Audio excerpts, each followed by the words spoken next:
السلام علیکم دوستوں، بزرگوں، بھائیوں، بچوں، بہنوں۔ آج ہم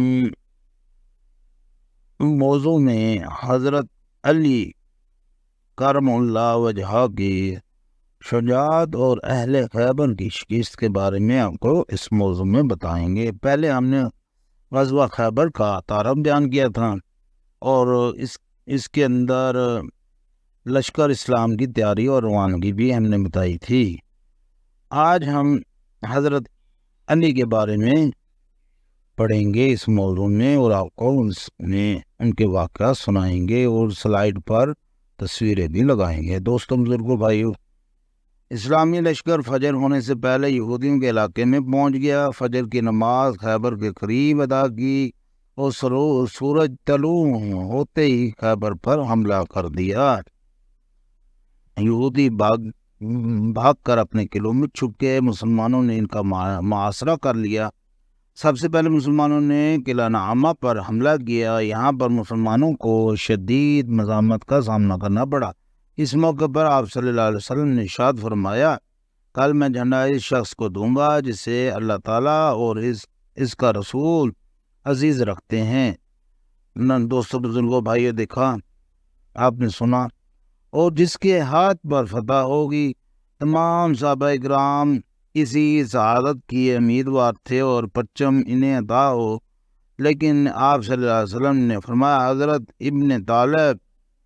حضرت علی ابن طالب کرم اللہ وجہہ کہاں ہیں؟ لوگوں نے عرض کی کہ اللہ کے رسول، ان کی آنکھوں میں تکلیف ہے۔ آپ صلی اللہ علیہ وسلم نے فرمایا، ان کو بلا کر ان کی آنکھوں میں اپنا لعاب مبارک ڈالا اور دعا دی۔ دیکھا دوستوں، بزرگوں، بھائیوں، دعا دینے سے آپ کے لعاب دہم کی برکت سے حضرت علی اس طرح سے یاد ہو گیا جیسے انہیں کوئی تکلیف ہی نہیں۔ آپ نے حضرت علی کرم اللہ وجہہ کو جھنڈا عطا کیا اور ان قلعے پر حملہ کرنے کا حکم دیا۔ حضرت علی مرتضیٰ کرم اللہ وجہہ نے اپنے ساتھیوں کے ساتھ قلعہ نعامہ کی طرف پیش قدمی کی اور نبی اکرم صلی اللہ علیہ وسلم کی ہدایت کی روشنی میں پہلے یہود کو اسلام کی دعوت دی، مگر وہ انکار کر کے مقابلے کے لیے سامنے آ گئے۔ دوستوں، بزرگوں، بھائیوں، بچوں، بہنوں، اس لڑائی میں یہودیوں کا بڑا جنگجو جو مرحبا حضرت علی کرم اللہ وجہہ کے ہاتھوں جہنم رسید ہوا، جس کے بعد یہودیوں کے حوصلے پست ہو گئے۔ وہ شکست کھا کر بھاگ اٹھے اور یوں قلعہ نعامہ میں مسلمانوں نے قبضہ کر لیا۔ حضرت علی مرتضیٰ کو اسی فتح کی وجہ سے فاتح خیبر کہا جاتا ہے۔ بزرگوں، دوستوں، بھائیوں، بچوں، آپ نے سنا اور سلائڈ پہ جو تصویریں چل رہی ہیں اس سے بھی آپ کو سمجھ آ رہی ہوگی کہ حضرت علی نے کتنی ہمت دکھائی اور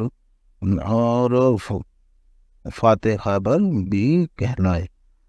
اس کے بعد قلعہ نعامہ کے فاتح کے بعد مسلمانوں کے حوصلے بلند ہو گئے اور ایک نیا جذبہ پیدا ہو گیا۔ مسلمانوں نے پیش قدمی جاری رکھی اور آہستہ آہستہ قموس اور یہودیوں کے باقی قلعوں پر بھی قبضہ کر لیا۔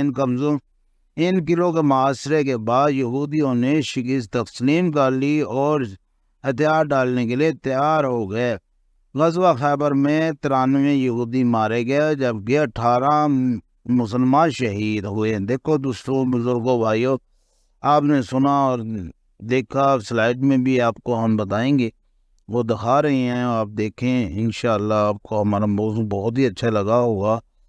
تو مسلمانوں اور یہودیوں کے مابین ایک معاہدہ طے پا گیا، جس کے بعد یہودیوں نے اپنے چھوٹے بڑے تمام قلعے مسلمانوں کے سپرد کر دیے۔ اس طرح مسلمانوں کو فتح و نصر نصیب ہوئی اور خیبر مکمل طور پر غلبہ حاصل ہو گیا۔ خیبر پر غلبہ حاصل۔ دوستوں، بزرگوں، بھائیوں، اگر آپ کو ہمارا یہ موضوع اچھا لگا ہو لائک اور شیئر ضرور کیجیے گا۔ اس کے ساتھ ہماری سلائڈ میں چلنے والی تصویریں اگر آپ کو اچھی لگی ہوں تو آپ لائک اور شیئر ضرور کریں۔ اس کے ساتھ ہمارا موضوع آج ختم ہوتا ہے، تو اللہ حافظ۔